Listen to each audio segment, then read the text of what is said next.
Yeah, man, I promise you, if that doesn't make you grateful for your life and the situation you in, because folks is literally waking up this morning under fire. Absolutely. You know, people are dead, people are being kidnapped. I know you're dealing with a lot in your life, but boy, when you look over there, it could really, really, really be worse. Facts. Now, can I ask you guys a question? Because I don't know too much about what's really going on. But I do see people when they post one side, somebody gets upset, and if they post something else, somebody else gets upset. Why is that? If just innocent people are dying on both sides, right? I have no idea about the politics of it all. I just see people getting killed. Yeah, I don't understand the issues either. But when we post something, we do get the other side saying, "Why aren't you posting?" Every side wants you to cover their side more, and honestly, I don't know enough about it. I'm just trying to cover it all. Yeah, and when I turn the news on, all I see is people fleeing. Innocent people I don't know who fleeing, the people innocent are. people dying. Yeah. That's I wasn't I just sure. see people running for cover. I see bodies in the street. I don't know what's going on. I just know it looks horrible. Yeah. Well, let's jump right into Robert F. Kennedy Jr. What's going on? Robert F. Kennedy. Yeah, Robert F. Kennedy Jr. Folks, go back and listen to the interview that we did here on the Breakfast Club. At that time, he was running as a Democrat candidate, and now he has announced his independent candidacy for president. You know, a lot of folks told him he should have did that right out the gate, but he is officially ending his effort to defeat President Joe Biden in the Democrat primary in favor of a long shot general election bid. You know, he had talked about here on the Breakfast Club how, you know, he wasn't getting fair treatment, and, you know, they weren't paying many attention because obviously, you know, the Democrat Party is not interested in somebody running against President Joe Biden. So he has decided to be an independent. Now, his announcement comes after weeks of speculation of him doing this, and he acknowledged the unsuccessful history of independent presidential candidates. He says he is optimistic about his chances, and he said that today we turn a new page in American politics. There has been independent candidates in the country before, but this time it's going to be different because the independent is going to win. Now, a quick poll was taken to see what it would be in a three-way split between former President Donald Trump at 40%, Biden at 38%, and Kennedy at 14%. And that's just a hypothetical on what it would look like in a general. But, you know, as we know, polls are just snapshots in time that can change and will change. So we'll continue to see, you know, what's going to happen. Well, he's already got the endorsement of one of the biggest voices in all the media, and that's Joe Rogan. So, I don't know. I mean, politics is an expensive game, though. Can an independent afford to win? No. Right.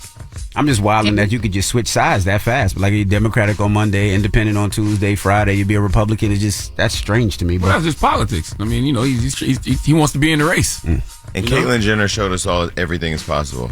And the funny thing is, when Joe Rogan said that he would, when Joe Rogan said that he'd vote for RFK Jr., he said he would if he would have the opportunity, but he said he knows that the Democrats would never have it. He said the Democrats would have a bunch of tricks up their sleeve to prevent it. But isn't it like not a good deal to have somebody endorse you that said nigger, nigger, nigger, nigger, nigger? No, I don't think that's a problem. And the reason I don't think that's a problem is because that was eons ago. If that's the case, think about all the things we've said in the past, Jason. I didn't say it. I'm just saying. Just think about all the things that we've said in the past. That non-therapeutic version of me said it. I'm just saying. All right. Think about all the things we've said in the past. What does that mean? Our endorsements don't mean nothing now? All right. And just, let me just say this, just a quick update, since Jason brought it up. Just want to remind folks that, remember, Ross Perot, you know, ran as an independent in 1992, and he did pull in 19% of the vote. And that was probably one of the most popular independent runs, you know, that we've seen, and spent, you know, millions and millions of his own but he was money. a billionaire, though. Mm-hmm. Yeah, exactly. He's a billionaire. Exactly. Yeah, absolutely. Back then, he was he's a long way from Perot money. I'm just saying somebody did, you know, make some little noise, and he still lost. But, you know, what it's worth, that's a little bit of information. I'm just trying to wrap us up. So we got to go. Yep. And that is Front Page News. We'll see you in a couple minutes, Tez. Get it off your chest. 800-585-1051. If you need to vent, phone lines are wide open again. 800-585-1051. Get it off your chest. It's The Breakfast Club. Good morning. The Breakfast Club. It's a new day. This is your time to get it off your chest. Wake up. Whether you're mad or blessed. It's time to get up and get something. Call up now. 800-585-1051. We want to hear from you on The Breakfast Club. I've never heard that intro in my life. Really? No? You don't be listening? No, I clearly don't. We be taping people at that time. We be taking calls.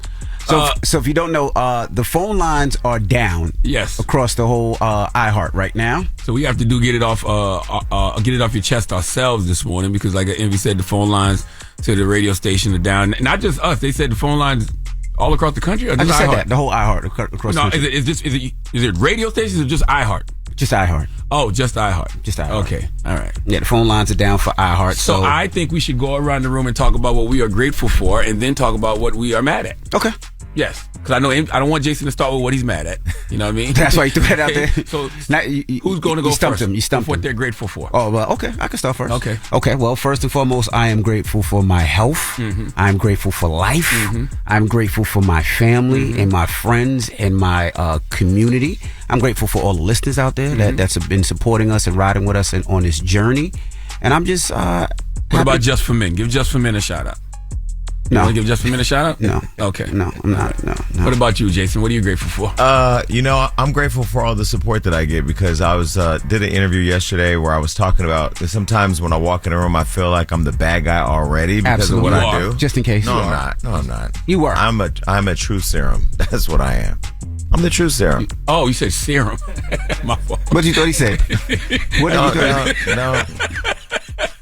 He's kinky. He's kinky this I morning. thought- He's kinky this morning. Yo, you But are. I'm grateful for the support that I get because I really am living the life that I've always wanted to live. I do whatever I want. I make my own schedule. I mean, my supporters are ride or die. So I'm just thankful for them. And I'm thankful for the fact that like I've kind of gone through this therapeutic process and realized that I stopped thanking God for everything I asked for, and now I'm back to thanking God again. I'm just very grateful. Always got to give God all the gratitude. Absolutely. I am grateful that this past Saturday, my organization, the Mental Wealth Alliance, and my great partners here at iHeartRadio, we had our 3rd annual Mental Wealth Expo, and I thank God that I'm able to be of service in that way. And I pray that people who attended the 3rd annual Mental Wealth Expo learn early what so many of us learned late. And the lesson that I want you to learn is that if you don't deal with your trauma will eventually deal with you. Now, let's talk about what we are not happy about. What do you want to get off your chest? I can start. This Just for Men? No, this quote unquote soccer dad thing. It's really disturbing me. Like I told you guys, my son plays soccer and he's pretty good. A lot of coaches been reaching out when they want him on his team, but I really don't understand it. And I take him to soccer every day and I try to understand it. And I try to sit there on that field and try to learn the game. And I don't understand the game. I don't know what the flags mean. I don't know what happens when it goes out of bounds. I just know that you can't kick the ball, but then you can throw the ball on certain occasions. I don't know. I'm not a soccer fan. I didn't grow up on soccer or football, whatever you want to call it. I grew up on baseball, basketball, and American football. So I don't know. So that's why I am upset. I need to learn soccer. And I've been Googling it and I've been watching YouTube videos and I still don't understand. Well, give it some time. Damn, Red said we wrapping up. So when we come back, can me and Jason? Yeah. Okay. When we come back, me and Jason can say what we want to get off our chest. You want to be a little taller, don't you? No, I don't. You want some more hair on your head? I don't. I am so grateful with who I am. God made me amazing. All right. Okay? I don't know what you're talking about. I know what God created when He created me. I am Him. The confidence for me. Okay? Next, he's going to say you look like Morris Chestnut. Okay, we know. Actually, we posted that on Hollywood Unlocked. I know. That was a goddamn lie. Cousins. That was a goddamn lie. We'll get to it next. It's The Breakfast Club. Good morning. The Breakfast Club. This is your time to get it off your chest. Keep calling. 800-585-1051. We want to hear from you on The Breakfast Club. All right. Now, if you're just joining us, usually this is what we do, get it off your chest. But iHeart's phone lines are down across the country. So Allegedly. No station has phone lines right now as we get it back Somebody up. from other stations text me and tell me if the phone lines are down. Dre, text me in Miami. No, they down. So Can Dre text me? Oh, yeah, he can text me. My phone ain't got nothing to do with iHeart. He can text my personal wrong phone. with you, man? Dre, text me. Jesus Let me know if Christ. the phones are down. The phone lines are down. So we're just going around the room. Things that we're grateful for and things that we're upset about. Yeah, so we already said what we're grateful for. Now we can get things off our chest. Jason, the floor is yours. Yo, there used to be this epidemic where you would go to the club and promoters would just send lots of girls to your table to drink all your bottles because if you drink the liquor, they have to keep buying more You bottles. got to buy more bottles, yeah. There's a new epidemic now. It's the guys that are actually worse than the females at the club, trying to get to your table and drink on your bottle, and they ain't got no money. And this has been happening to me a lot recently. Why you just let random dudes that just... I'm not letting them. They just keep coming. So last week we went to the club. I was out with Bobby Lights, and they just kept coming to the table to want to drink on the bottles. I'm like, what is this thing where we don't know you? This was at a straight club too, by the way. And so Allegedly. Boy, it's L.A. Well, anyway, I ain't gonna go there. They just kept coming. So finally, I told my security, I said, "Look, don't let nobody else come to the table." This one guy kept trying to come to the table to get a drink on a bottle that wasn't his. He ended up getting punched in his mouth. Damn. So you got to go home and explain Who the to hell your punched him in the mouth? my security. Oh. What they supposed to do? Jesus Christ. So they Maybe you went. shouldn't say that. Well, it's already been said. Okay. What? They were securing the bottles. Somebody got to protect the goddamn Hennessy. That's Can you right. imagine you got to go home and explain to your girl that you got punched in the mouth trying to put your mouth on another man's bottle? And then you say it was Jason Lee and Bobby Lights. Now she got a whole bunch of other thoughts running in her head. It's like the fine bottle. And he said it was a straight club? Jesus Okay. Christ. All right. Now, Charlamagne, do you have anything interesting? I got a couple. I'm mad about the chili and cornbread that I had for dinner last night because of that chili and cornbread. When I woke up this morning and said my prayers, exactly. I kept farting, so I had to keep restarting my prayers because when you fart while you praying, your prayer is null and void. I've never heard I just of want that. y'all to know that out there. If you you're fart, just making that up. no, I'm not. If you fart while you praying, your prayer is null and void. Is that in the Bible? Yes. Okay. Now, I also want to get off my chest that I can't believe more people aren't talking about the SOS tour from SZA. Okay, I went to go see the SOS tour this past Friday in Brooklyn at the Barclays Center, and I know Taylor and Beyonce are on tour, and everybody's talking about those shows. Meanwhile, SZA is just out here quietly selling out arenas, killing everything moving. The concert it actually plays out like a movie. It's cinematic. She starts off sitting on that diving board like she is on the SOS album, and then when she finishes the song she's singing, she jumps in the water, and you can literally see her jump off the board and into the water, and then she's lost at sea for the rest of the show, and you see it play out in real time. So Why have they been shading SZA? Because I thought they also invited her to perform at the VMAs, but then also didn't honor her. Yeah, I think they didn't give her. She wasn't even nominated. Nominated for Album of the Year, Yeah. something like that, which is very strange because SZA literally had the #1 album in the country for 2 months. When Every she dropped show, SOS. every show's look sold out too. By the way. They are. All the shows are sold out tour. She's out there cooking with one of the best shows on the planet, one of the best productions I've seen at a concert in a long time. And I love SZA's career because she puts out albums when she wants to. Right? And then when they drop, they have ultimate impact. So, salute to SZA. Okay. I met her parents too this week, Yeah? Friday. Yeah, her mom and dad. Yeah, they from Jersey. Yep. All right. Well, that was Get It Off Your Chest. Again, if you're just joining us, phone lines are down. So What happens when you call? we're unable to answer the calls. Try. Put on see what happens when speakerphone. you call. You know the Let's number? 1-800-585-1051. Correct. Okay, yeah. Put on speaker. Dre said the phone lines are down. We In told you Miami, that. Why doesn't he believe us? We said wanted that. We that. said it was a nationwide He said it's a Sky. outage. I was hoping that gay dude would call up here. What's his name? Is it Trav? Trav. He said it's a Skynet takeover. Put it on speaker so we can hear it. I got it on speaker, fool. Then why can't we hear nothing? Because clearly ain't nothing happening. Oh, there you go. It's ringing. Did you pay your bill? The light going? No. Nothing? Let's see what happens. That's what it sounded like It's when not I even used to lighting call up? my daddy house. Damn. Wow, it says the lines are busy. Yeah. Okay. So your dad never answered for you, Jason? Well, he's dead now. When I was here on the show last Damn. time, we had Dr. Did you Elliot. call after that? No. Oh. Yeah. We should end on a lighter note, right? Yeah, well, you were on the show, and you talked about your dad last time you were here. Yeah, and we then 2 talked- days later. We shouldn't be laughing right now. This is- No, He man, shouldn't it's jump- you. We shouldn't be It's laughing. you. This is not funny, Charlamagne. Come on, Jason is man up. crazy, man. No, we Go were ahead. talking. We were talking to our therapist about closure and relationships with our dads and stuff. And I said that people were telling me you should call your dad because he's gonna die soon. He's old. And I said no because I had closure and he died 2 days after I did the show. But I had closure and I did not call and I'm fine. Okay.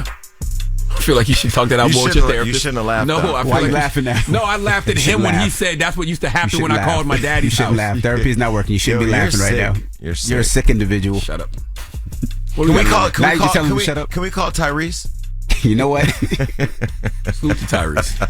All right. When we come back, we got your rumor report. What are we talking about in the Yo, rumors? Birdman hopped on Clubhouse with Whack 100 yesterday and said a lot of interesting things, but he commented on Cardi B being an alleged plant by the industry and even made an allegation about Bad Bunny and Drake. All right. We'll get into all that in a minute, so don't move. It's The Breakfast Club. Good morning. The Breakfast Club. Morning, everybody. It's DJ NV, Charlamagne the Guy. We are The Breakfast Club. We got our special guest host, Jason Lee, here. And let's get to the rumors. Please do not be alarmed. Remain calm. Tell her. Made it. Good morning, Jason Lee. I'm back. I'm one of one. All the Hollywood Unlocked viewers, what's happening? Don't even waste your time trying to compete with me, Unique. This is the Rumor Report I knew I can talk my on The Breakfast Club. I ain't gonna lie. I'm in my mental health process, but I am cocked and loaded. Yo, Cardi B is getting support from somebody that none of us would have seen coming, and that's Birdman. Birdman hopped on Clubhouse yesterday with Whack 100, and he's reacting to Kanye West claiming that Cardi B was an industry plant sent to replace Nicki Minaj. Now, last week, a clip of Kanye West's unreleased documentary surfaced, and I'm sure the Kardashians are behind that. And in it, he called Cardi B an industry plant. If you missed it, here's what Kanye said. Yes, Corey CIA. Like, he didn't even have to say it. I know it. He's Illuminati. That's why Cardi B was over there. Cardi B is a plant by the Illuminati. She don't write her raps. She just there to like sound as ignorant as possible, and then make songs like and you get some money. You know, she was literally replaced, Nicki Minaj purposely. That they put her there, and now she doesn't know what to do. And she's just she has no idea what the is going on. She thinks it's just a blessing from the universe. There ain't no blessing from the universe. Now, what he was referencing was a time where I actually took Cardi over to Kris Jenner's house to meet her, and then Kim and Kanye came over, and we all had guacamole and drinks. And so you CIA too? And you in the Illuminati, Jason? Hey, listen, I've been waiting on the Illuminati to call me. Their phone lines might be down like yours. Well, in that meeting, it was interesting because Kanye was telling Cardi how she was his hero, because every time she said something, the world praised her, but every time he said something, he was canceled. And then to say later in this documentary that we didn't even know was being filmed that she was a plant was interesting. Well, then Cardi had caught wind of this and posted on her Instagram a part of a conversation I had with Ye on my last podcast, and this is what he said. Cousins was saying, come by here yesterday, but I was finishing. You're working. I was finishing that verse for your girl, you know what I mean? Like, I always believed in her since she was on the show, period. It's kind of sad when people use your own words and your own voice against you, right? Yeah, I mean, we all know that rant was nonsense. You know what I'm saying? But for the sake of conversation, we can discuss it. Right. Like, I don't believe everything is a blessing from God. You know what I'm saying? Because I know Satan got a kingdom too. But saying a rapper is an industry plant because of the content of their music, especially when the content of their music is about girls sleeping with dudes for money, then damn near every rapper in the industry must be a plant then. Because the glorification of the drug culture, gang culture, murder, disrespect of women, sounds to me like they all plants pushing negative content and a negative agenda. But let me ask you a question. When somebody we know at times is not mentally well and they have outbursts like this and people post it, don't we know if he's probably not mentally well at that time? It's not saying at that time, especially if he says one thing with Jason Lee when it's on camera, then he says another thing behind the scenes when he's on the phone. You know what I mean? People are human too, and people when they're upset. Like, he might have been upset that he wasn't at the function that y'all was having at Kris Jenner. He came over. He was there. And he sat right across from me. You don't be listening. He said they ate guac. I didn't hear him say that right part. Here. Cardi was right here. Ye and Kim was right here. Chris and Corey's right here. And he was saying to her, you're my hero because you can... he was basically building her up. And the crazy part is, what I really think is happening is Ye is in the middle of so many lawsuits right now. He probably didn't pay the person who shot that, and they probably are just putting out all these clips. That's what I think is happening. I really don't be listening because I really don't be caring. We know 95% of this stuff. But also, Nicki Minaj didn't get replaced by Cardi either. Because they both out here. Nicki Minaj got replaced by Nicki Minaj. Now, what happened was... Nicki hasn't been replaced, man. Nicki's still here. Okay. Cardi caught wind of... this guy's crazy. Cardi caught wind of all that and posted that. But, she's been harassed since she came out the gate. And she is tired of it and basically has warned everybody that she has receipts. And this is what she said. I've been trying not to disappoint my fans because I've been trying to like be Cardi B, the professional. But Belcalis, the demon... it be really close to come out. And I don't want that because I don't want to disappoint my fans. I'm going to just say this. People love Cinderella to Cinderella get a glass house. And let me keep it cute. Cinderella and to my haters and to y'all motherfuckers that want to see mess, leave me the alone. Because I come with receipts. I come with receipts. Years old receipts. I got receipts on all you and you and I will bring this internet into shambles. You don't even know. I want to know about Cinderella in this glass house. She had a glass house, glass shoes. I remember the glass slippers. She had a glass slipper, but this Cinderella story, she's been able to build the whole glass house. Meaning her whole life. It's not like she just got the one slipper and then she went and got the Prince or whatever that guy was. She got the whole thing. Sad thing about Cardi B is I've known Cardi B a long time before she was famous, when she was working at the strip clubs and she was hosting the strip clubs. And Cardi B has always been a good person. Yeah. Like a good person.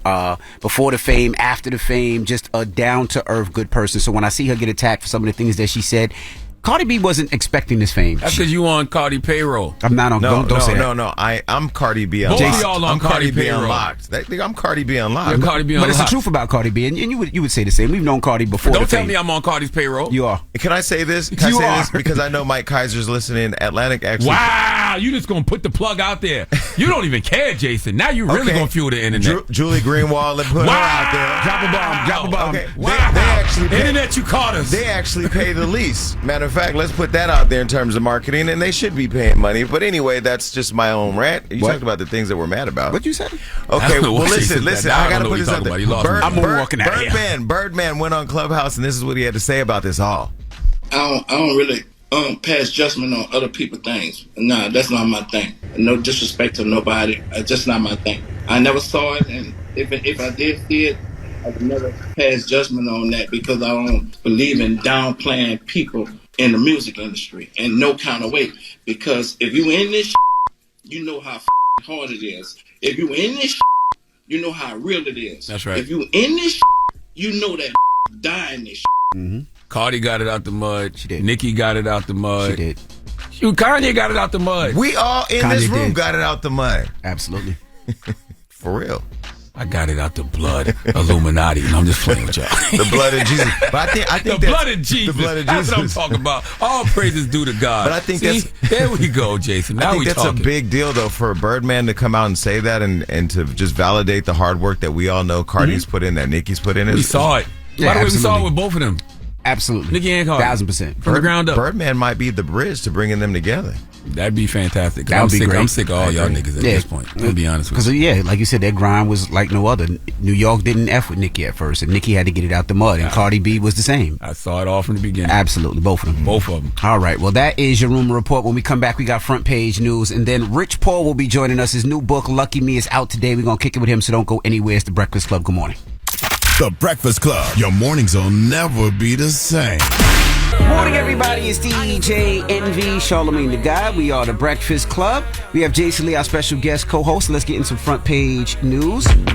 Last night, the Raiders beat the Packers. Last night, 17-13. But let's jump into some news. Let's talk about this funeral home that found 115 decaying bodies. Yeah, this is a wild story, and it was allegedly an eco-friendly funeral home. Let's listen to the report, and I got some more information on the other side. A funeral home in Colorado is under investigation tonight, accused of storing up to 100 bodies in a 2,500 square foot structure. It began with reports of suspicious activity, and when investigators got inside, they found the bodies stacked in that building, leading to a hazardous situation. The property belongs to Nature Funeral Home, based in Colorado Springs, and neighbors have been complaining about the odor for weeks. It was real smelly last night, and the cops were out there with their lights on and tape up. Officials are trying to identify the bodies, which could take months, and a state of emergency has been declared in Fremont County to free up resources to help. But so far, no arrests have been made. Somebody forgot to do their job? They forgot to put the product in the box? Jesus. Like, where are these people's families? Did they not realize it was not a funeral? Like, how did that happen? But why would you store 125 bodies?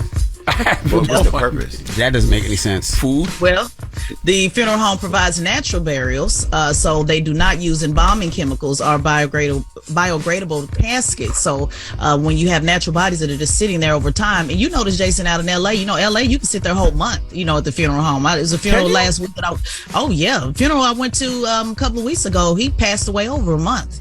That's the average time in California. So it's possible to sit at a funeral home that long. And so when these bodies were not being embalmed, not stored properly, I guess I'm assuming because, they weren't, I guess, in the cooler or whatever, happened with that. And he tried to hide the fact that they were not stored properly. And so that is why they started decaying. But yes, the average time depending on finance, in particular when COVID happened, people were sitting there in California for a couple of months. But how big is this funeral home that 115 bodies is? They probably That's just a have lot a of freezer, bodies. just bodies on top of bodies on top of But how bodies big on is top this of bodies. I mean, they can have a warehouse. It could be like a warehouse size. I don't know. It's pretty small. Like if you look, it's a pretty small. It's a eerie look. Check out the photos. But yeah, 115 families were waiting but that you know long? what? Majority of people got to be homeless. They That's got to probably be. what it is. Yeah, They that's got to be. yeah, Majority of people got to be homeless because there's no way that they're gonna have all these decaying bodies stacked up on top of each other and nobody is wondering when is the funeral. Yeah, not 115. Like 115? Nah, I guarantee you, majority of these people are homeless. especially in LA. I just can't imagine what the smell Well, is this like. is in Colorado. What I'm saying, Colorado. in, but I bet you, it I is in bet you majority of people are And homeless. Colorado has a lot of homeless too, but that's a lot of people. Wow. Now let's talk about. I'm just saying, in LA, it definitely the burials have been at least over a month for many funerals. So not the people that even know. Well, let's jump into Walgreens. What's going on with Walgreens? Yeah, once again, you had some workers, who are fed up with current working conditions. So the pharmacists, technicians, and support staff say that working conditions is difficult to safely fill prescriptions, and they're demanding change. More than 500 Walgreens locations are participating in this walkout, which will take place yesterday, until Wednesday. Some stores plan to protest for one of the days, while others will close their doors for 3 days. There are 9,000 Walgreens across the U.S. Now, unlike union strikes, Walgreens workers do not have a central body to organize the protest, so they relied on this they just organized themselves on social media, email, and flyers and planned the walkout. And they are expecting to possibly do this on next week. Now, as we know, Kaiser, the largest healthcare worker strike, is happening as well. As of 75,000 union members are also complaining for better conditions and pay.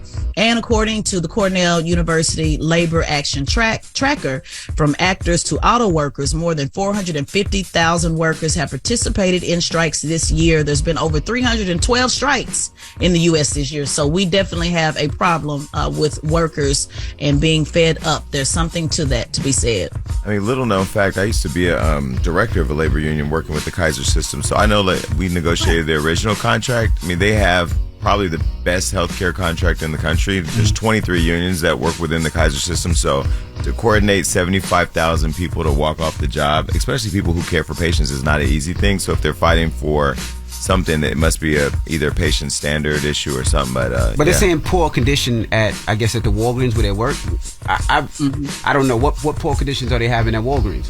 Well, they're talking about being understaffed, not being able to have the support that they need. Same thing like all of these workers are talking about, not being paid, not having the right staff, not having the resources that they need. This is becoming a trickle-down effect, from actors to the auto workers to, the healthcare employees. This is a fact between, a big issue between those who are working and those who have all the power.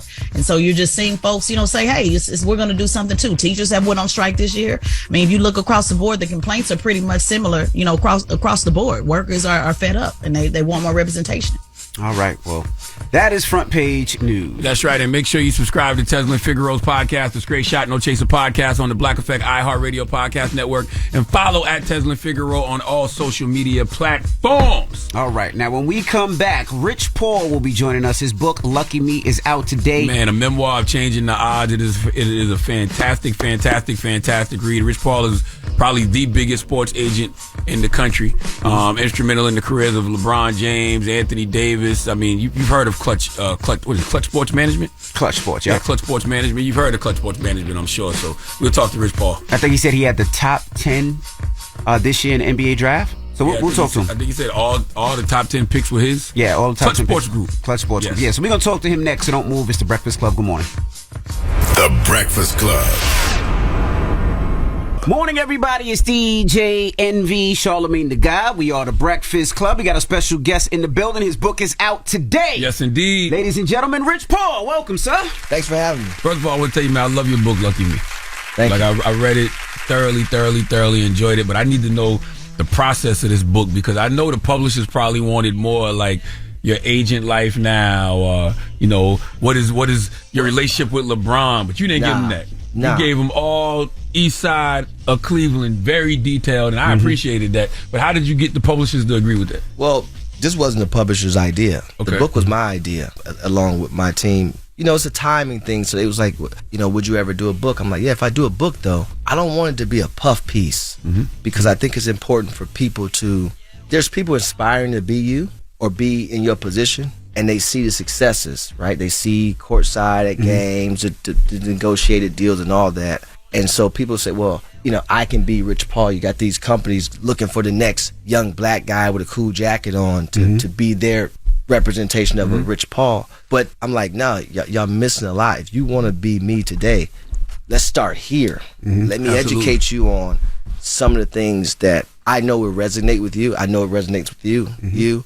and everybody. And so I just didn't want to write a puff piece. I wanted to be something that was impactful, educational, because experiences are education. People look at it, and what I didn't realize, and I realize even more today, when you're going through shit as a kid, like you read about my mom, you read about, just some dark days, it's like the world is coming to an end, right? You think like, oh, everything is crumbling. But then in the position I sit in today, I'm like, oh, those are like superpowers for me. Absolutely. Right? Because now in these boardrooms, I'm on the board of Live Nation. I'm on the board of UTA. I'm on the board of the LACMA. Coming from this place, this kid. And so it's weird how it shaped me and gave me just this unbelievable molding, if that makes sense, right? And so I think as we were writing the book, I wanted to make sure that it was not exactly what you because that's what people would think. Right. And when they hear the title, they immediately go to, oh, he met LeBron in the airport, that's why he's lucky. Yeah. And I'm really being extremely sarcastic to those simple-minded thinkers like that.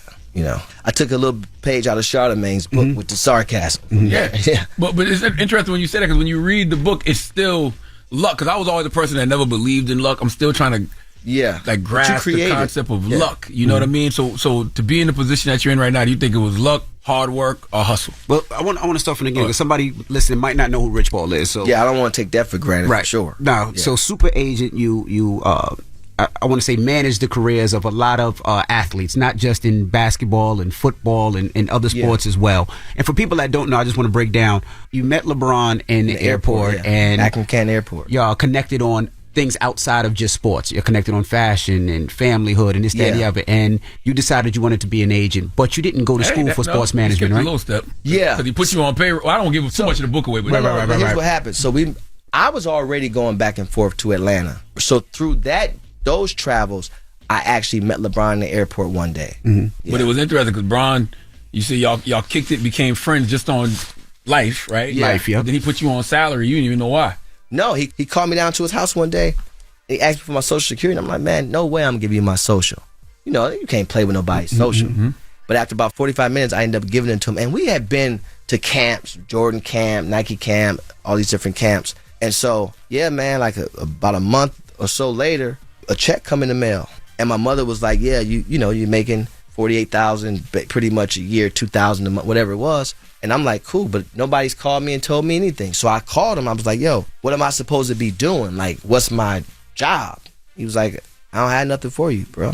Like, I don't got nothing. He was like, he told me, he's like, ever since you've been around me, it's been nothing but love. Like, I don't feel threatened. You damn sure ain't no leech or anything like that. And I will figure I just got to have you around me. Cause I remember one time he might not have wanted to sign an autograph for a kid or something. And I had a conversation with him like, you should sign an autograph because you just never know. Not knowing that he was going to play, 30 years in the league. But back then I'm saying, you don't know how long, somebody's going to want your autograph. And you also don't know what it does to this kid. Right? And so I said to him, God chooses people for a reason. You got to play the cards that's dealt. The cards that's dealt to you just so happen to come with an abundance of pictures being taken and autographs being signed. And this was prior to him being drafted, by the way. I believe that all the wisdom your father instilled in you, and that's another reason I love the book, because of the way you honor your father in the book. I believe a lot of the wisdom he instilled in you were able to instill in Bron. 100%. And he probably needed that father figure 100%, at that moment. And it was four of us, but we all brought something different to the table. I brought that element, like you're saying, just that cold, hard truth, street, a protection in a lot of ways he felt, and a confidence for all of us, though. Like, I would do, I had Corms and Jacobs and Rolexes, and if it here, man, not him because his wrist was too big, but like I was a guy, I wanted everybody to look like something, right? And so that mentality I got from my hood. Like, if it was your turn, Envy, to go and buy the Jordans, you bought them for all 10 of us. Damn. That's how it was. And if it was my turn, or if Al or somebody had to go and buy this, like, they get them for, it wasn't nothing like that, right? Even when we bought the scooters, I didn't have the money on me. My man Mike E had it. I'm like, he lived closer. I'm like, just give me 10. I'll give it to you when we get back down the way. He's like, okay, cool. That's how our relationship. And I'm still friends to this day with pretty much all the guys I grew up with. I can't hang out with them because I'm in a different space, but when I go home, I don't really have no new friends. These are, my friends. Why was it important for you to honor and celebrate your father the way you did in Lucky Me? He was just such a great example for me. And growing up, most of my friends didn't have a father. And even though my father didn't live in the house with me, he was just such a great example. And not for me, for everybody. Everybody respected my man. When my dad's funeral, you had 2,000 people there from the age of 3 to 93. Wow. Everybody came and paid their respects. And I never forget, a man came in my dad's store one day after he passed, and he was like, Big Rich here? We was like, nah, man, he died. This grown man, he had to be about 57 years old. Man, it hit him hard. He couldn't believe it. Because my dad helped people grow. My dad helped people. He raised a lot of these people. Men and women. Like girls, if they got pregnant and didn't know how to tell their parents, they'd come to my dad. Guys went to the jail. The payphone in my dad's store, when you call, a lot of guys that went to jail, they would call and my dad would actually bond them out. So, in a lot of ways, that actually saved my life in a lot of ways because I had so much protection from the foundation that my dad, my uncle, my brother laid down. And when I had the conversation on Gil's pod with Stephen A. Smith, remember when I said that's cap? I wasn't trying to be negative towards him. I'm saying it's cap because I come from an environment where I survived that energy. For somebody to tell me get the, Oh, you talking about when Stephen A. Smith walked up on you? Or no, when he said he told me to get the out of his face. Yeah. I'm like, you never said that to me. Not because I'm this tough guy, because I'm for peace, profit, but I'm a stand on what I believe in. It's because where I come from, my energy is not going to push you to say that to me. Nobody. And that was my thing. Not because it's this tough thing. No, I never, my aura doesn't exude that. But it's because of how I grew up.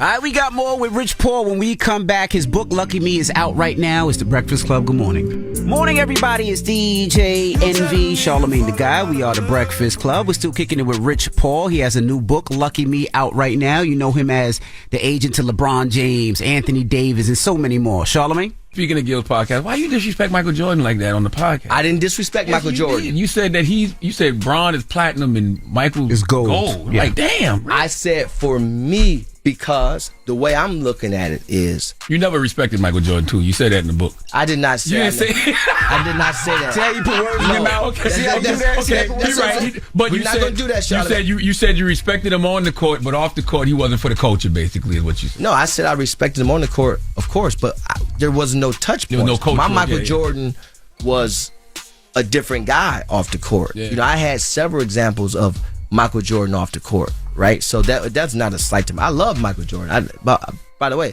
every shoe until like after 14, because it started getting a little weird.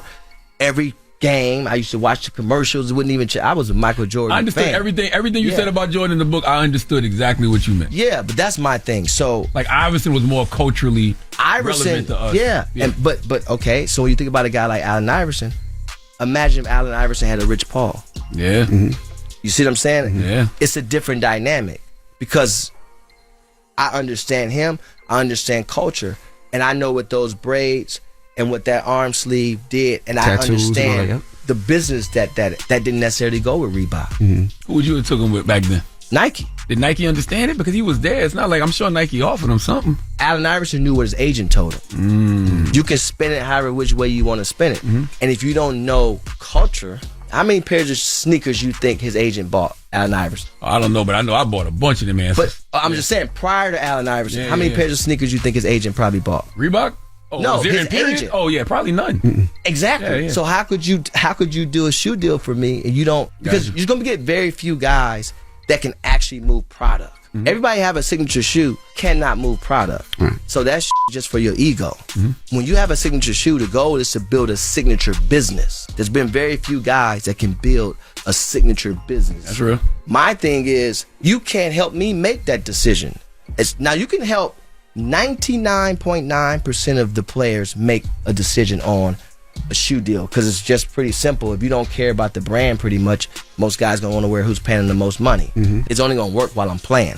But if you're an Allen Iverson, that ain't what you need. You need somebody that understands culture, understands cool, understands product. You get what I'm saying? Because you have the opportunity to build a business that can have sustainability in the marketplace much longer than you play.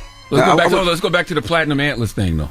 No, okay. So all I'm saying is that's just for me. I think people oftentimes want you to think how they think for whatever reason. Obviously, we know MJ's a GOAT of his era. No, he's the GOAT of his era. He's the GOAT, Rich. It's okay. Listen, you can't compare eras, man. Like, you can't fault MJ for the era he played in. You can't fault LeBron for the era he played in. Mm-hmm. You can't fault Steph Curry for changing it. Steph Curry changed the game of basketball and the way it's played. My coach, Frank Novak, or Coach J, may he rest in peace, the Glenville legendary coach. If you stepped across half court and shot a 40-foot jumper, you'd be on the bench. That's a bad shot. Steph Curry turned a bad shot into a great shot for Steph Curry. That's right. Not for everybody. That's right. You get what I'm saying? Mm-hmm. We can't knock those things. And again, when you talk about the Jordan, LeBron, everybody gonna have their own opinion. You're entitled to that. Michael Jordan was the best guy I ever seen play the game of basketball until 20 years of LeBron, me seeing 20 years of LeBron. That's not a knock. LeBron could have also played with Mike. I think LeBron would have been just as good in Mike's era. Do you think people will ever fully appreciate Bron if we keep comparing him to Michael Jordan? That's my thing. LeBron was the first person that did things how he wanted to do it, unapologetically. They wanted you to do everything like Mike. Well, I don't have to do that. That shouldn't be a knock on me. Mm-hmm. Good marketing, though. Be like Mike. Everybody wanted to be like Mike. Yeah, but everybody wanted to be like Mike. That was a great. But when you think about himself from saying something. But when you think about that shot hurt you that bad, man, when he beat Cleveland in the playoffs. Nah. I was actually a Mike fan. I'm still a Mike fan. I talk to Mike all the time. That's not a thing. So y'all argue about who's better, him or Bron? We go in debates about different things. I got the utmost respect for Mike. We're going to debates about different things. Mm-hmm. But I'm also a I don't sugarcoat things. And I'm never going to get in the room. It could be Jay-Z in here and Mike in here, and then here comes Charlamagne, and I act like I don't know you, or I start talking different. I'm not gonna get to New York and start talking like I'm from New York. We don't play that where I'm from. So it don't matter who it is on the other end. If I believe something, that's what I believe. It's not a slight to anybody. I think Mike's the GOAT. I also think LeBron's the GOAT. I agree with that. I think the antlers are a little different for different reasons. That has nothing to do with the game of basketball, though. Who's your top 5? Great business. Ball players all time. My top 5 all time? All time. Top 5 of all time? Bron, Mike. I mean, I got to put Steph in there now. Because you got Steph at 3?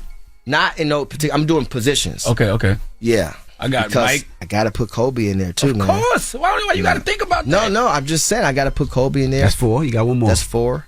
You go Magic, you go Shaq, you go... Nah, because I already got my point guard. And I rock with Magic, but I would go Shaq. Shaq? Yeah, I would probably go Shaq. But, I don't do top 5. That's my team that nobody can beat. That's my team. Mm-hmm. But then when you talk about just great players, Kevin Durant's a great player. Mm-hmm. Absolutely. Despite what anybody has to say. The league is full of great players right now. Giannis is a great player. Mm-hmm. Damian Lillard. People try to get on a guy like AD, but there's no better basketball player when you talk about Anthony Davis. When he's playing the game of basketball at his level, he's unbelievable. Mm-hmm. But these young guys today, you look at what Jason Tatum, all these, and I have the guys that I represent, the young guys that I represent, we got dogs, man. Garland, Maxey, DeJounte, Trey, Miles Bridges is back. Zach LaVine, De'Aaron Fox. You're really the best agent in the world. Relax, Charlamagne. No, you really are. I'm just saying. You rep your players so hard. As he should, I've never seen that before. Maybe what's the dude named Drew Rosenhaus? Maybe a little bit, but not like you. Because you gotta understand, I'm appreciative of my guys. You're only as strong as the guys allow you to be. The way I go about and we go about our business as a company. It's just different. I know I'm not going to be able to represent every player. Every family don't want to hear the truth when you're in a meeting. And at the same time, you still got parents that believe in the so-called establishment. And you still got people that are defined by their business card. I don't carry a business card. Because I define a business card. It's a difference, All right, we got more with Rich Paul when we come back. His book, Lucky Me, is out right now. It's The Breakfast Club. Good morning.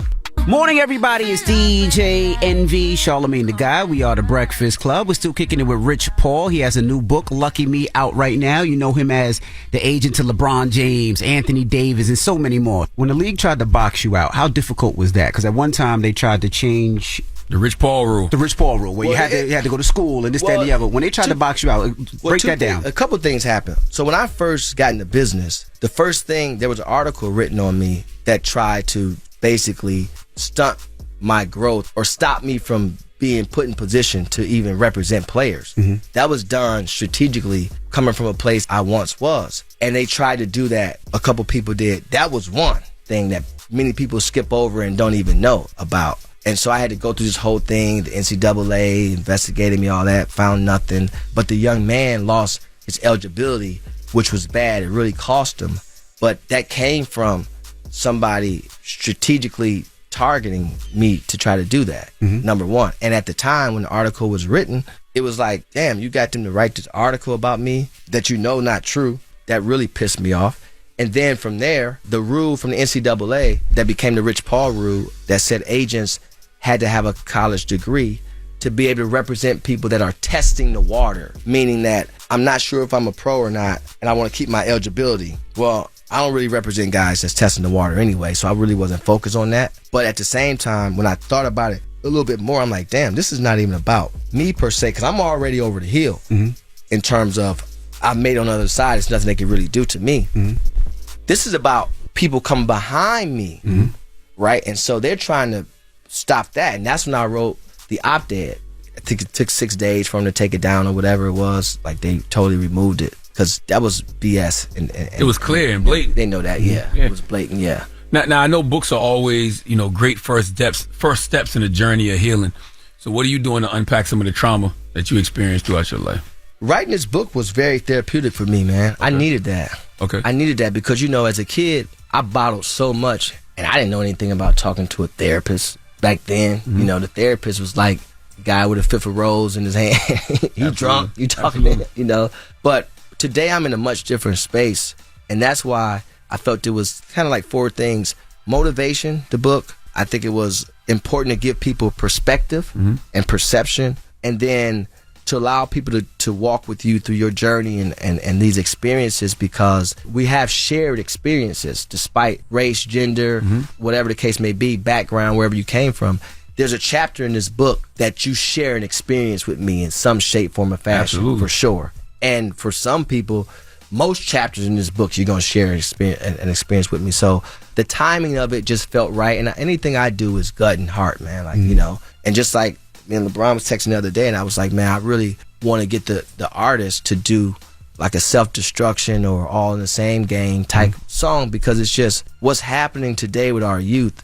Just so much careless killing. And I don't knock the music in terms of sharing your story, but it's just to a point to where we need a different message. And that's not to not be cool and not to be relatable and all that. I know the relatability thing, but it's also relatable to tell somebody what you're doing, why you're doing it, and why not to do it as well. Because that's what we grew up on. You know what I'm saying? Like, change is cool to cop, but more important is lawyer fees.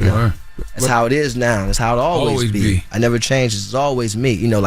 I can't expect people to be Jay, and I don't. But at the same time, there's a balance, right? But we need that. Because it's just crazy. That's what's going on, right now. It's not even about no money. And there's a chapter in the book. Remember, I talk about the kid who said, "Well, that's why your mom smoked crack," right? Yeah, and I learned how to used to snap crazy. And then when they do that, you get frozen. You learn how to navigate through that. Right. And today, it's hard for kids to do that because social media is observer's paradox. And so if me and you got into it at school and we was in the bathroom, but Envy was the only one that seen us, it's like, well, I won. No, you say you won. Well, Envy the only one that's seen us. Maybe he want to comment on it. Maybe he don't. I think us two would have been teasing Envy. I just feel like that. I feel like he got it because he light skinned. You gotta relax on Envy, man, with the light skin. Thank you, Rich. With Envy. Thank you, Rich. Thank you, Rich. I support Envy. Back in the day, when he did a lot for us in the culture. Like, you gotta relax on Envy. Thank you, Rich. Please. Thank you, Rich. But what I will say is just like, but today, anything you do, if a kid don't get a like, they take the picture down or enough likes, and then now it's about comments that people are making. and it's causing this retaliation. Right. And you losing the kid prior to. So I look at it, I'm saying, like, you got to be able to get there. Like, these kids not even allowing themselves to get there to where, we all did crazy stuff when you're young, but like who you are today, how you perceive life and, your family and different things like that, your job. When you look back on some of the things you did when you was young, like, and that was stupid. Absolutely. That was really stupid. Absolutely. And so, but they not even getting a chance to look back. They want to do it. Yeah. They want to. It's a clout thing, and it's just a weird place right now. East side of Cleveland. Yeah. 125th in Edmonton. Yeah, 125th in Edmonton is like to the exact Google map origin. But Glenville community and St. Clair is where I'm from. How does Adele fare in those environments? I took her there. Really? Hell yeah. What? Yeah. What did she say? By the way, it's a funny. You had Adele on the block. Listen, 100%. And by the way, we pulling up. And I got security. I got the feds, cars, absolutely, right? And the Cleveland police, everybody. So I'm pulling up to houses. You know what it looks like when we pulling up. Yeah. All black trucks. People probably look like the president's of town. They think the president's town. No, they think the feds. They running. Yeah, so it starts spreading throughout the neighborhood. Like, man, like you can't. You got to give us a heads up or something. You can't be pulling up like that. But no, like we went to the hood though. No, for sure. My family is my family, bro. Like, I don't. In the book, and when you in Cleveland, all we saw was Cleveland. So no matter how far I go in life, I take Cleveland with me because I couldn't be me without Cleveland, and not just St. Clair, all of Cleveland. Up the way, down the way, cross town. Like, this book is a love letter to Cleveland. It raised me. It really is. It really raised me, and it'd be hard for me to be who I am without the way I grew up. And I really appreciate the guys in the Dice House that raised me. All of them. Lil Mo's and Texas and Winks and my Uncle Lance, my Uncle Warren. How did the hood embrace Adele when you had her out there? They loved it. They rock with it. Yeah, that's some legendary shit. Yeah, they rock with it. Yeah, they look at me. They rock with it because that's part of me. It's hard to date me and then I'm not me. Right. That'll never happen. I'm not changing for nobody. I had Jay send the hoods one day during the tour. This was like 2005, and he came out and where this guy's at? Where this guy's at? Where my St. Clair is at? You know what I'm saying? It ain't the same. Jay grew up in Marcy. No. I understand. You saying the? I'm just saying in terms of just me being me. But no, they love it. They love it for sure. You getting married? Life is good, Charlamagne. Are you back? Because you've been referring to you as her husband. Life is very good. Oh. I don't, life is good. Life is good. Well, the book is out today. Lucky me. It's Rich Paul. It's the Breakfast Club. Morning, everybody. It's DJ NV, Charlamagne the Guy. We are the Breakfast Club. Again, shout to Rich Paul for joining us. Lucky Me is out right now. Pick up that book. Man, fantastic read. And the reason I keep telling y'all that the last page of this book is literally him meeting LeBron James is because that's how interesting Rich Paul's story in life was up until that point. Yep. All right, well, let's get to the room. It's Jason Lee's here, yeah. Please do not be alarmed. Remain calm. Tell her. Made it. Good morning, Jason Lee. I'm back. I'm one of one. All the Hollywood Unlocked viewers, what's happening? Don't even waste your time trying to compete with me, Nick. This is the Rumor Report. I knew I can talk my on the Breakfast Club. I ain't gonna lie. I'm in my mental health process, but I am cocked and loaded. Well, Britney Spears has blessed us all with yet another dance on her social media. She took to Instagram and blessed us with a dance to the song Beyonce performed years ago called Daddy Lessons. Now, if you don't know that song, nothing at all. I do know that record. I'm a Pinkett Smith Winfrey Knowles Carter. Don't play with me. That was Britney's record, wasn't it? No. This is why people are confused. I have no idea. This is why people are confused. I think there's going to be a study at some point that we all realize we were wrong for freeing Britney because Britney, she probably should be locked back up. Anyway, so she was dancing to this song in her black crop top and cheetah print panties and black boots, and she captioned it by saying, "So many people have done remixes to my songs without my knowledge, so I guess it's safe to say I will be redoing this song eventually. Just need to meet Jay-Z and rap to it. What's up?" I didn't know that was a Britney song. I know that was I didn't know it was Britney either. I thought that was Beyonce and the Dixie off Chicks. the Lemonade album. Yeah, it was. Oh. Well, she's saying that this is her song, I guess, that she's going to remix, but maybe she's Why she think it's her confused? song? Because it starts off going, yeah! She thought that was for her? She probably thinks it's her song because she's not on her medication. So it's not really her song. No, You confuse him. I mean, we Googled it. No, we Googled it. It doesn't show anywhere that it's Britney songs. I'm sure Britney Spears fans will. Or maybe she's saying she just want to remix Beyonce's. Yeah, she's saying she wants to cover Beyonce's Daddy Lessons with Jay-Z. I thought she said because Beyonce covered one of her songs first. That's what I thought. She says so many people have done remixes to my songs without my knowledge. Yeah, she's not talking about Beyonce. She's just talking about in general. Nobody wants Britney Spears to redo this song, and Jay-Z's not going to answer your call. I don't think so either. All right. Well, there's other stuff going on. That was mean, Jason. You think Jay-Z gonna call Britney back? Why the hell would Jay? Never. I don't know what y'all talking about now. Now I'm really confused. He just said that's what mean. You don't listen. You don't pay attention. I'm saying Jason was mean to Britney, you idiot. How was I mean to Britney? He just stating the facts. I just said that she needs help. That's not what you said. Wait, what do you say? Nobody wants to hear Beyonce. Nobody wants to hear her do Beyonce's song. And Jay-Z's not gonna call her back. Nobody wants to hear her sing a song that Beyonce's done. Nobody's gonna call her back. Nobody wants to see her in her cheetah print panties. Her dogs are running. Does. Plies likes seeing her in them cheetah print panties. He might be the only one right now. Okay, well listen, Drake's father now is also speaking up. He's tired of you and everybody else sorry. Yo, bro. What is the list, man? We got to put the list back. Somebody took the list in front of you. me. What the hell is that list going to do for Jason Lee? Yo, I keep telling y'all. Jesus Christ. Yo.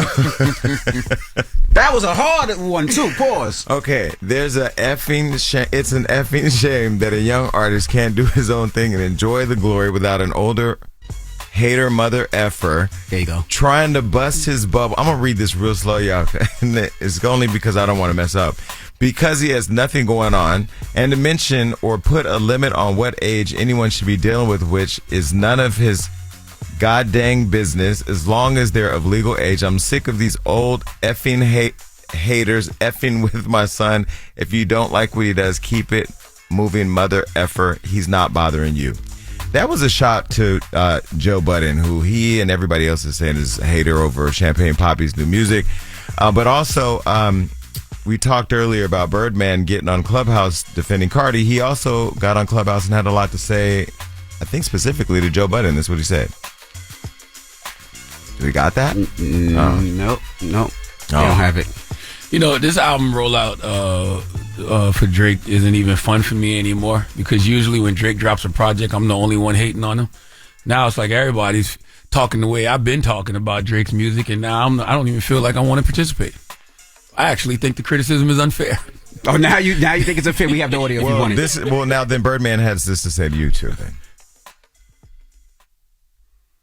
Okay. All right. Champagne Papi, the real deal. Any playing with Champagne Papi could suck my Y'all some ass. Stop playing with Champagne Papi. I don't have no ill feelings with Joe Budden. I personally always respected Joe Budden. I don't have nothing ill about Joe Budden. But he can't play with the GOAT. And if you playing with the GOAT, then you want a problem. If you want a problem, we'll give you a problem.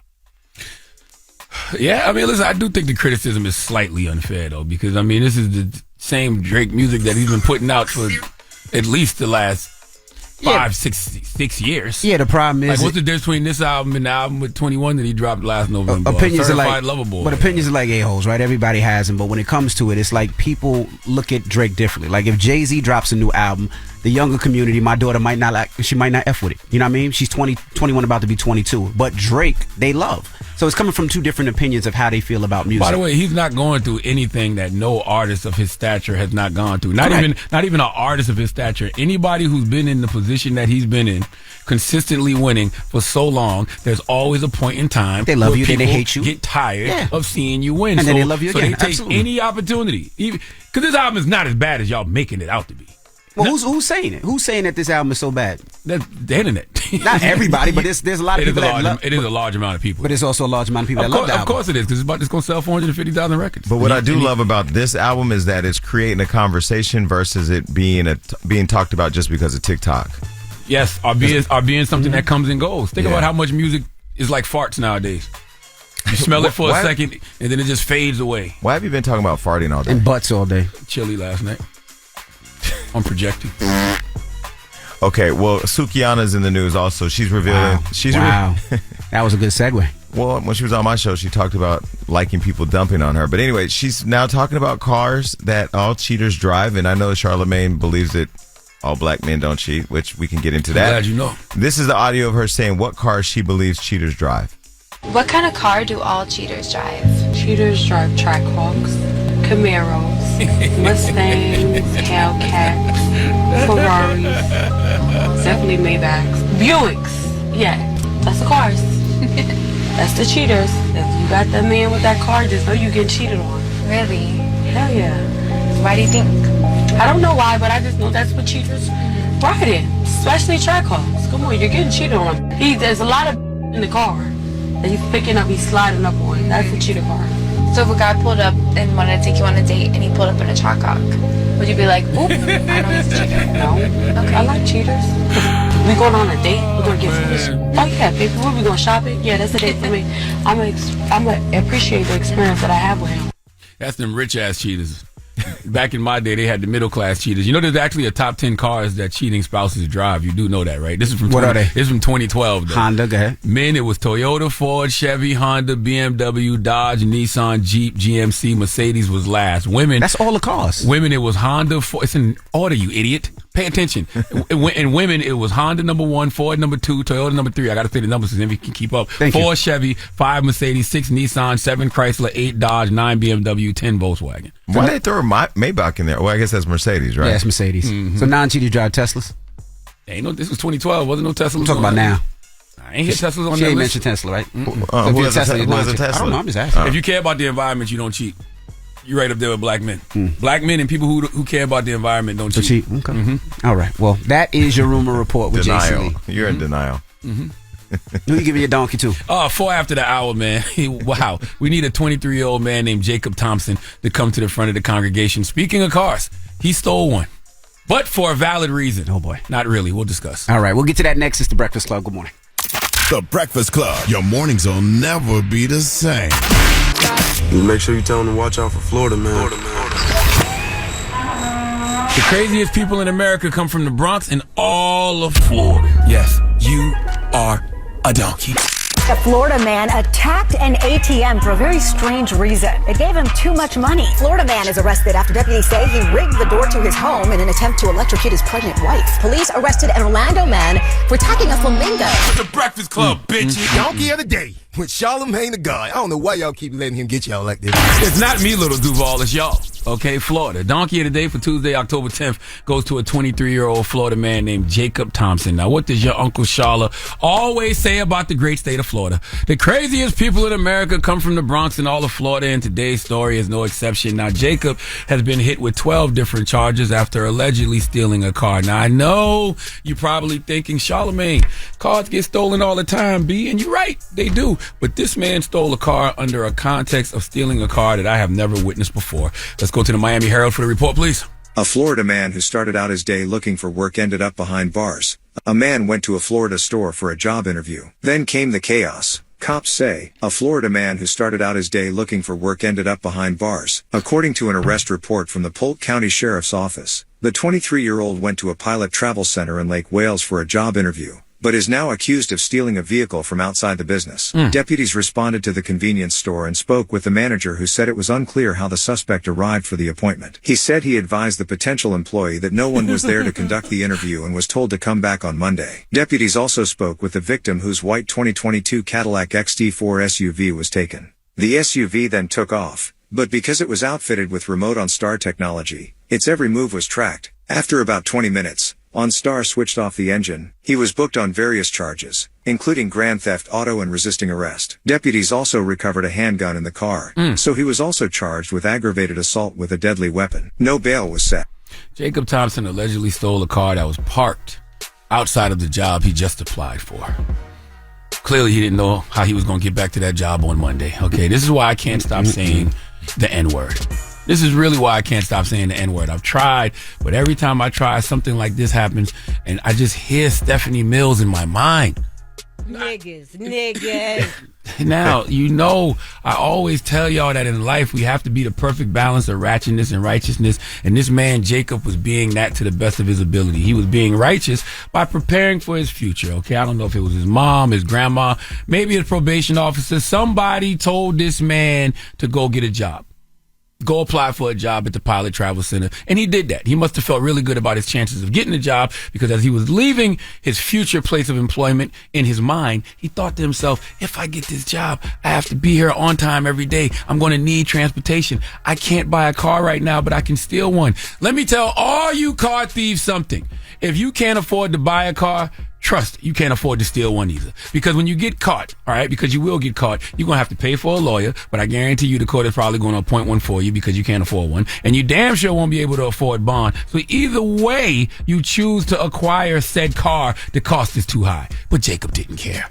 Oh, he was willing to pay the cost to be the future boss. Well, at least the future employee, because he left Pilot Travel Center thinking how he doesn't have a car, but he can steal one. And I bet in his mind, he thought to himself, I'll return it exactly where I found it when I get my first check. Now, needless to say, Jacob didn't get far. Most plans that aren't thought through all the way to the end don't. Let's go to Fox 35 Orlando to hear more. He's 23-year-old Jacob Thompson. Deputies say he stole the Cadillac SUV from a gas station on Friday and led them on a 100-mile-an-hour chase on I-4. It ended when OnStar shut the engine off and Thompson lost control. He's now facing a long list of charges, many of them felonies, including armed burglary and assault with a deadly weapon. He has no bail. I would like to tell y'all on this World Mental Health Day, kids, if you do not conquer self, you will be conquered by self. Okay, impulse control is a real thing.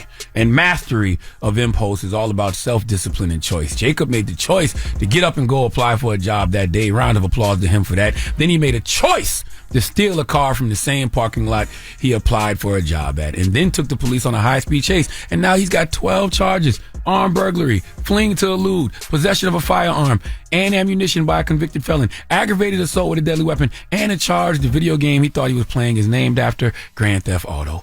All those charges he received because he made a poor choice and because he simply has no impulse control. Okay, either that or he just figured, you know what? I'm a convicted felon. It's way too hard getting a job out here as a convicted felon. But I know where I can get a job. Prison. All right. He can work in food service at a warehouse. He can work as an inmate orderly, plumber, painter, groundskeeper. You're only making 12 to 40 cents an hour, but you got free room and board, free meals. And if you're willing to adjust your sexuality, you can get your pee-pee tasted every now and then. That's the only other logical explanation as to why he would do any of this. But why am I looking for logic when I know the reason this happened? It's one word, 3 syllables. Florida. Please give Jacob Thompson the sweet sounds of the Hamiltons. Oh, now you are the donkey of the day. You are the donkey of the day. Yeehaw. So funny. Because Jason is holding up the list at one of our producers, talking about, I think he said a word that's on this list. I did not.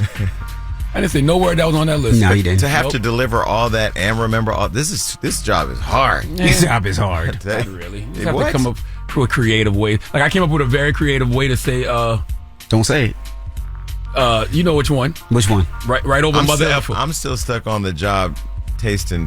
What did you say? Exactly. Now look at the word. Well, don't say it again. Look at the word over Mother Effer and see what I said. Oh, that was good. You know what I mean?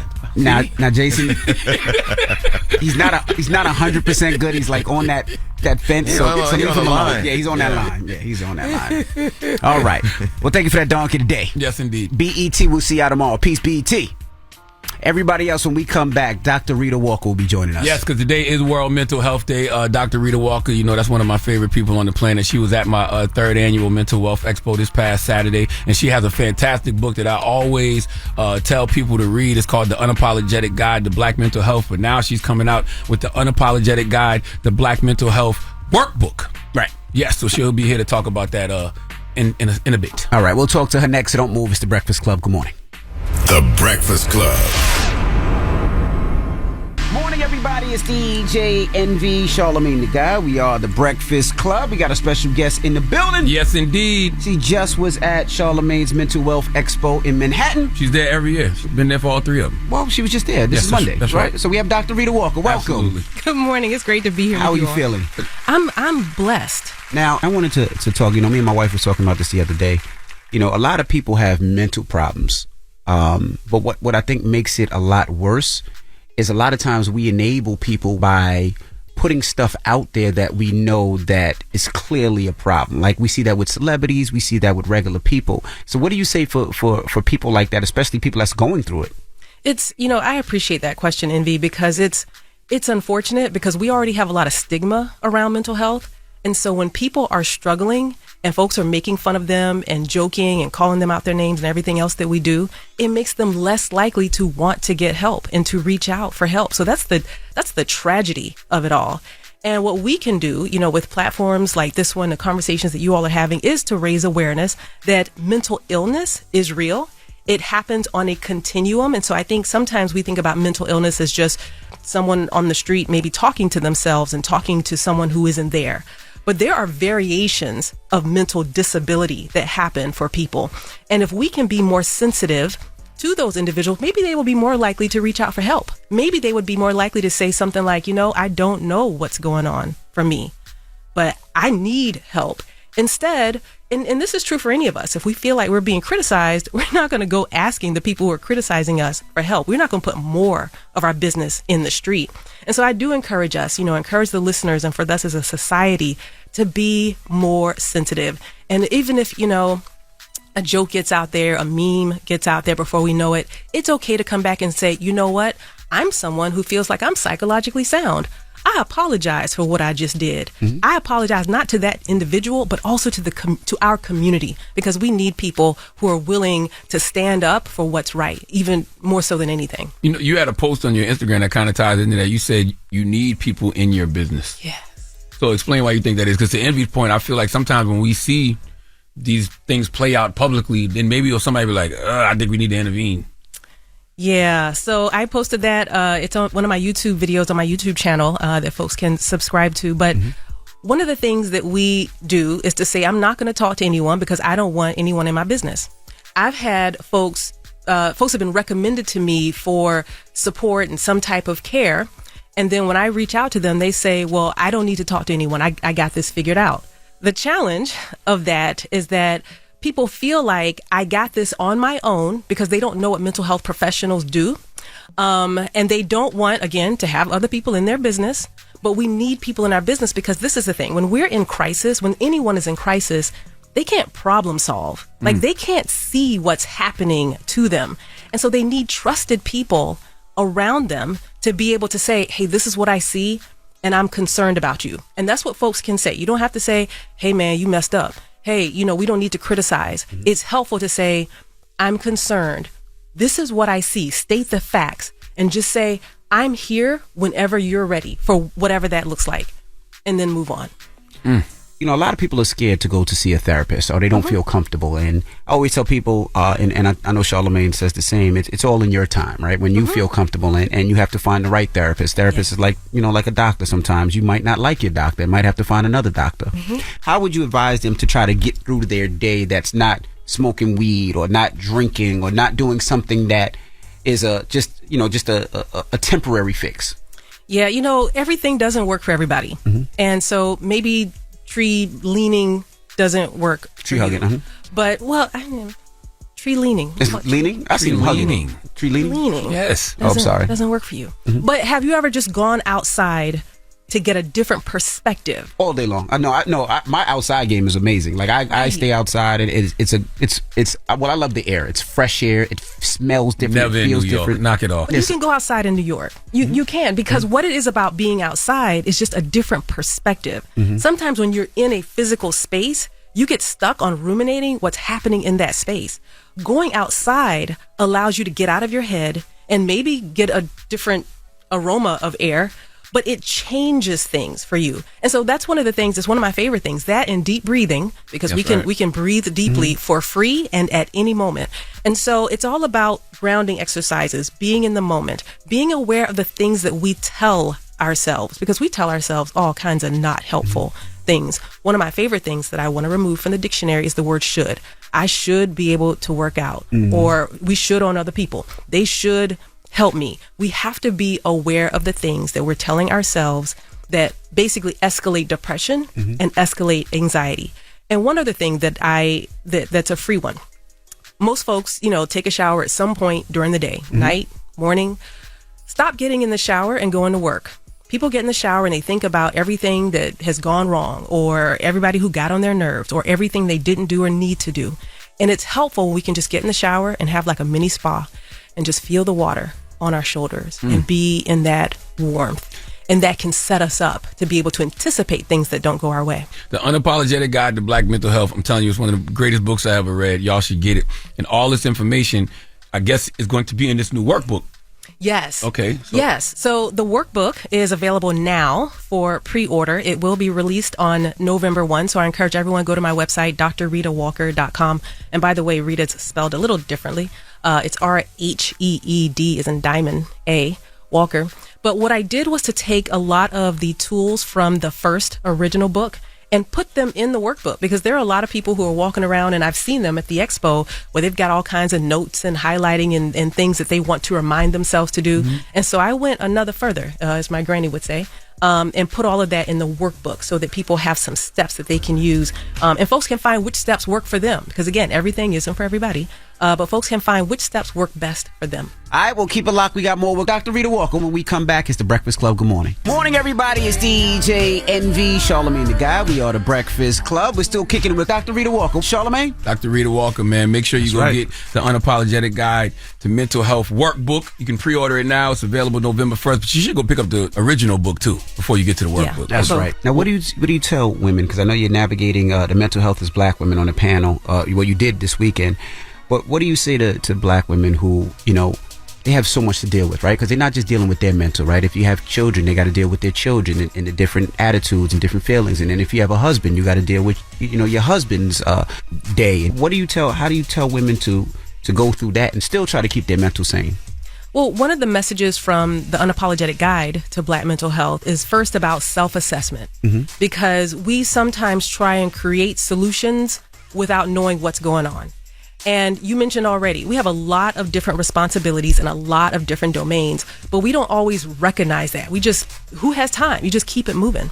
And so in the book, I talk about this rating of 0 to 10 for psychological fortitude. That is basically your capacity to be able to take care of your work and home responsibilities. Some people are in school too. In the African American community, as you all know, we have a lot of chronic illness, and doctors are saying you have to take medication, and folks aren't managing their health well. And then we have to be able to follow our life purpose. And so if I could say right now that my psychological fortitude is at an 8, I'm like, okay, I'm doing pretty good. I can take on more things, maybe. But if my PF, or my psychological fortitude, is at a 6 or lower, it's good to call in reinforcements. This is where the village comes in. I want you to describe what psychological fortitude is. And does the workbook have like some exercise in it that can help you increase it? Yes, the point of the workbook is, in fact, increasing psychological fortitude. Okay. Like, that is the theme throughout. Okay. What kind of exercises are in there that can help increase?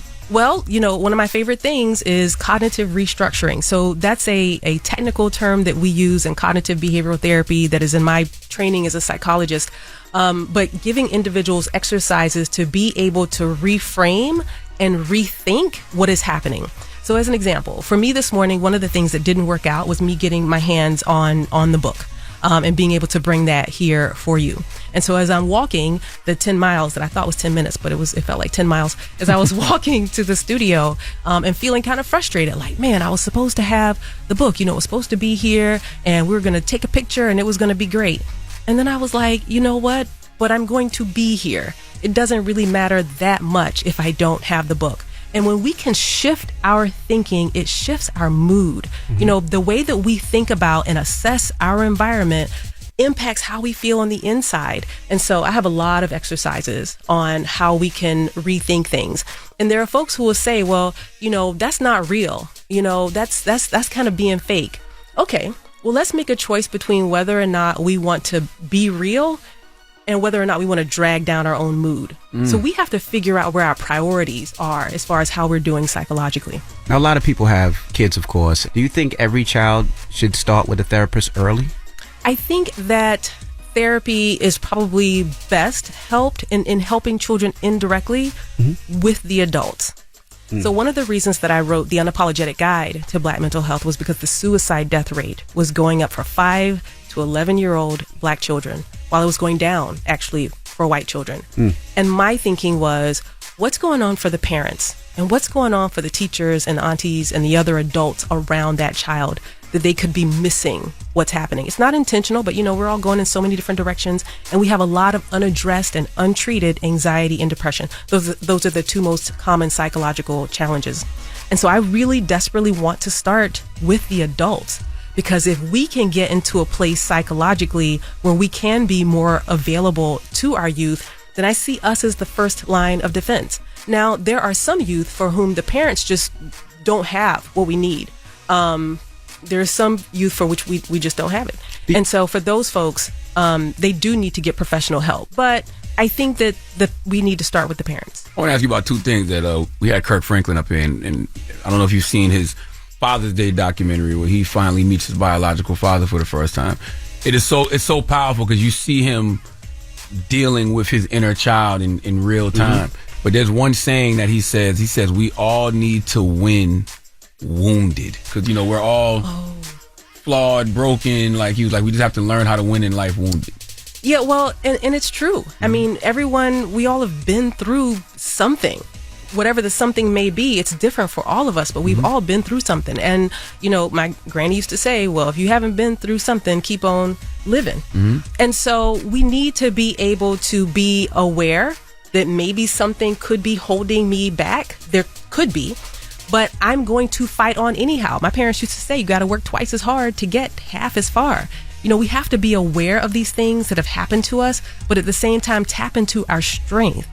And that's probably one of the most important things that I think is important from both books, and that I talk to my grad students about, because I'm training doctoral students who are working on their PhDs, that with your client, you have to find the strength in them. Help your client find their strength. We all have strengths, but oftentimes we get so overwhelmed with everything that's gone wrong that we lose track of what our talents and our gifts and what our strengths are. Talk about some of those studies that you and your doctoral student, Jasmine Brooks, have published. Well, there's one paper I think that we talked about more recently that was based on mindfulness, and recognizing that even for folks who, with some of our other papers, just experiencing depression, experiencing discrimination, that to the degree that we can be grounded in the moment and be focused and let go of some of our judgmental thoughts, because sometimes we judge ourselves, we judge other people, we judge how we're feeling. But if we can instead just focus on the moment and be in the moment, then those adverse things that have happened are less likely to escalate into suicide ideation and thoughts of self-harm and things of that nature. So again, just even when bad things happen, and that's been my research for the past 20 years, that despite all of the adversity, that when we can call on our strengths, our gifts, our resources, and our talents, it offsets or mitigates the impact of some of the other bad things that have happened. And that's true for all of us. Dr. Rita Walker, man, make sure you go get the Unapologetic Guide to Mental Health Workbook. You can pre-order it now. It's available November 1st. But you should go pick up the original book, too, before you get to the workbook. That's right. And we thank you so much. I recommend it to everybody. Like, anybody that has any questions, in regards to mental health to me, I'm like, yo, you should read the Unapologetic Guide to Black Mental Health by Dr. Rita Walker. And how can they find you? I am at drritawalker.com. And again, it's DRRHEEDA Walker.com. And I'm also on Instagram, on all the social media as Dr. Rita Walker. Well, and I appreciate you all. And just always, always, always grateful for you, Leonard, and being willing to amplify this conversation and all that you do. And I appreciate just all the love and joy that you all have amongst each other. Thank you, Dr. Rita Walker. Thank you so much. All right, it's The Breakfast Club. It's Dr. Rita Walker. The Breakfast Club. A bunch of young girls in here with jungle fever. Yo, shut up, man. Morning, everybody. We are The Breakfast Club. Jason Lee is here. Let's jump right into the rumors. Please do not be alarmed. Remain calm. Tell her! Made it! Good morning, Jason Lee. I'm back. One of one. All the Hollywood Unlocked viewers, what's happening? Don't even waste your time trying to compete with me, Nick. This is the Rumor Report I knew I can talk my on The Breakfast Club. I ain't gonna lie. I'm in my mental health process, but I am cocked and loaded. Now, I was going to start with this whole pastor topic, but we're going to need to pray for that next. First, we're going to start with something that got all the black women in the studio upset, and that's Kayla Nicole. She's sharing a letter to black women after being dragged for weeks following the reveal of ex Travis Kelce's relationship with Taylor Swift. Now, everybody knows that Taylor Swift has the NFL and everybody else online in her clutch. Well, Kayla Nicole is Travis Kelce's ex, and they had a very public on and off again relationship for about 5 years. They split in May of 2022. During the Kansas City Chiefs game on October 1st, Taylor Swift was seen cheering Travis Kelce on in a suite alongside his mom, which was great, and everybody should have been happy. Well, some people weren't happy, including all of his exes. Now, since then, dating rumors between the two have been a major topic of discussion, with his exes now coming out public. One ex, or before his ex, Kayla Nicole, one named Maya Benberry seemingly made herself a target when she came forward to share that Travis Kelce wasn't faithful. She did a whole public warning to Taylor Swift saying that, he's a cheater and shouldn't trust him. Well, white men do cheat. He's stupid, man. White men do cheat, but now white girls are getting under black women's skin because Kayla Nicole now has laid low, but now she's coming and catching strays by the fans, the Swifties, because of her former relationship with the man. One tweet said, "To go from Kayla Nicole to Taylor Swift has to be the biggest downgrade I've ever witnessed. Yikes." Another one said, "Bruh, people keep saying Travis Kelce downgraded, but how? Taylor Swift is a billionaire. Who the F is Kayla Nicole?" And so, because of all these tweets, this beautiful black woman has come forward with a note, a love letter to other black women, and this is what she said.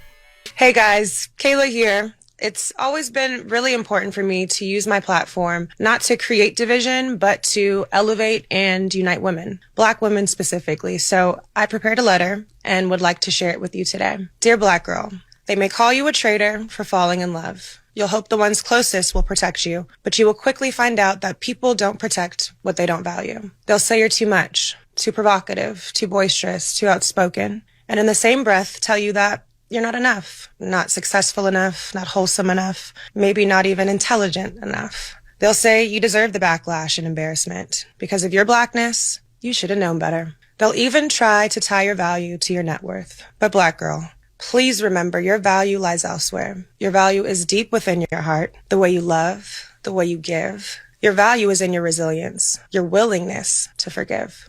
I'm just mad that this came out after a white girl took a white man, but did she really take him? Because these people haven't been with him for about 5 years. And Beyonce's already done Brown Skin Girl, which was a tribute to black women. NDRE has a song, Brown Skin, that was a tribute to black women. And this may be coming from a good place, but I think it's also coming from a place of inferiority. I think she's scared that this white man then took this white girl, but who cares? Yeah, what does all black women have to do with this? Nothing. Like a bunch of 13-year-old Swifties went online and, pushed her so much that they got her writing open letters to black women because she lost her king snow crab leg? Stupid. But I don't even know why she was attacked. That's her ex. They haven't dated in months. What is not years, I think. Yeah, years. What does this new relationship have to do with her old relationship? I'm sure she's probably in a new relationship, right? Well, some people are saying that this is a clout chase, people trying to get their 15 minutes of fame. I think it's embarrassing to all black women who are beautiful, strong, in my mind, everything, to be caught up in a conversation where you're sad that a white man's moved on with a white girl. Yeah, she should have let Dr. Umar Johnson proofread that open letter. No. You know what I mean? Because it should have been titled, like, for the love of colored girls who have a taste for king snow crab legs. Shut up. It shouldn't have just been a generalization to all black women. Because she's talking to black women who have dated outside of their race, right? Or am I tripping? I think she's just writing a letter to black women because people online are trolling her. I don't think this has anything to do with really empowering black women. I think for me, it's just the black woman movement back. I ain't gonna say all that now. I can't. That was Jason Lee talking. Well, because they're gonna be in the comments. Ain't got nothing to do with it. I don't know what he's talking about. I feel like any black woman that writes an open letter to other black women, reminding them of their power because a white girl got a white boy is. Where's the list? I can't even say what I think. No, we can't say that word. This is all because people want their king snow crab legs. If you like king snow crab legs, eat your king snow crab legs in peace. I'll bring you some butter. You know what I mean? But don't make an open letter to all black women. This is for black women who have a taste for king snow crab legs. Okay, well, in other news, a pastor's now stirring up controversy after he's claiming that men only want women for sex, not for their good heart. Now, a pastor's going viral as he claims women need to accept the fact that men only want them for sexual pleasure and not their good hearts. He says women need to stop dressing sexually if they don't want men to look at them like that and objectify them. This is what he said. I'm so sick of women talking about all he wants is sex. What you thought we was here for? A man does not want sex, a man needs sex.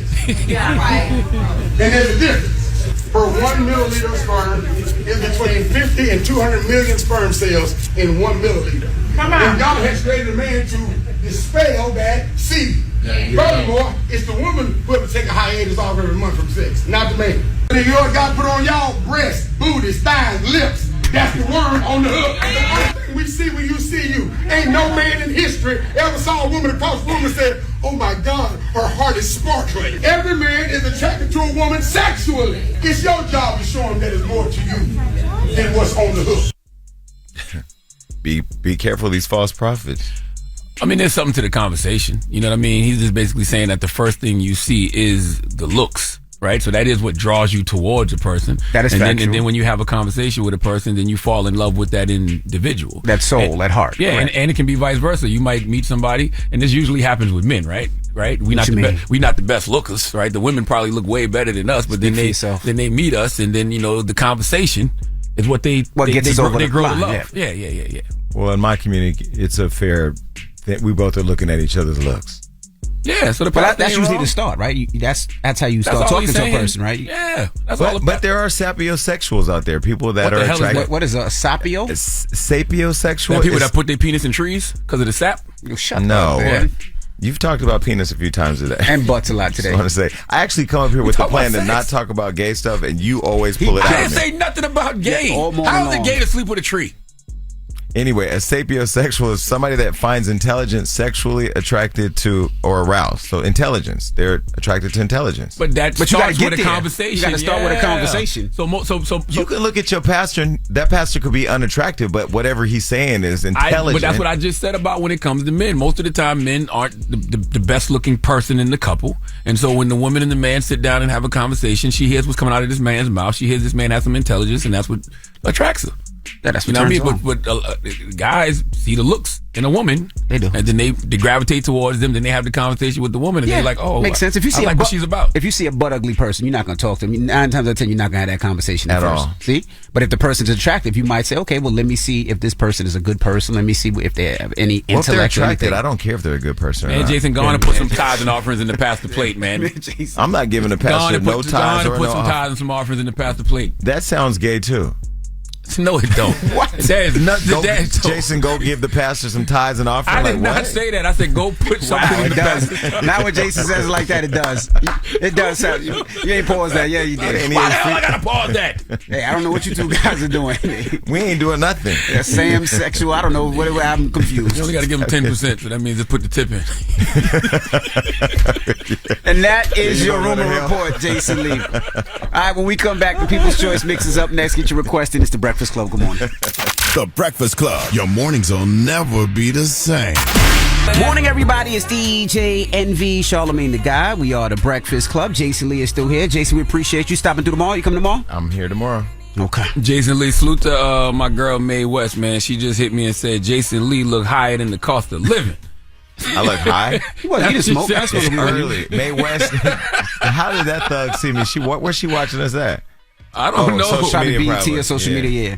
She sent me a message. She said, "Tell Jason he look higher than the cost of living." And that's why the bishop at her church, his wife just got punched. Damn. No. Yeah, you didn't see that? Better stop playing with me, man. Now you got your bishop's news out here. This is why I always stay ready. That's why yesterday when y'all said, why you always look like you're ready, right there. I thought the therapy was taking him to a different place. You see how he just turned that on? It was bam. Oh, man. Jesus, poor pastor. All right, when we come back, we got the positive notice, the Breakfast Club. Good morning. Morning, everybody. It's DJ NV, Charlamagne the Guy. We are the Breakfast Club. Now, Charlamagne, you got a positive note before we get up out of here? And Jason Lee, we appreciate you again, brother. Thank you. Yes, I want to salute my guy Doug Melville before I do the positive note, man. Doug Melville has a book coming out called Invisible Generals. It'll be in stores November 7th, but you can pre-order it now. It is telling the amazing true story of America's first black generals, Benjamin O. Davis Sr. and Jr., a father and son who helped integrate the American military and create the famous Tuskegee Airmen. It is the next book release off my book imprint, Black Privilege Publishing with Simon & Schuster. So make sure you go out there and pre-order my man Doug Melville's book, Invisible Generals. I believe it's coming out on Veterans Day. November 7th. I believe, November 7th is Veterans Day, but you can pre-order it now. So go do that for me. And the positive note is simply this, man. Also remember today is World Mental Health Day. All right. 1 in 4 people suffer from a mental health problem, but sometimes it can be invisible. So let's keep, eradicating the stigma. Let's keep the conversation going. We got to keep raising awareness and let everybody know it's okay to not be okay. Your feelings are valid. You matter, and you will never be alone. All right? Have a great day. Breakfast Club, bitches! Y'all finished or y'all done?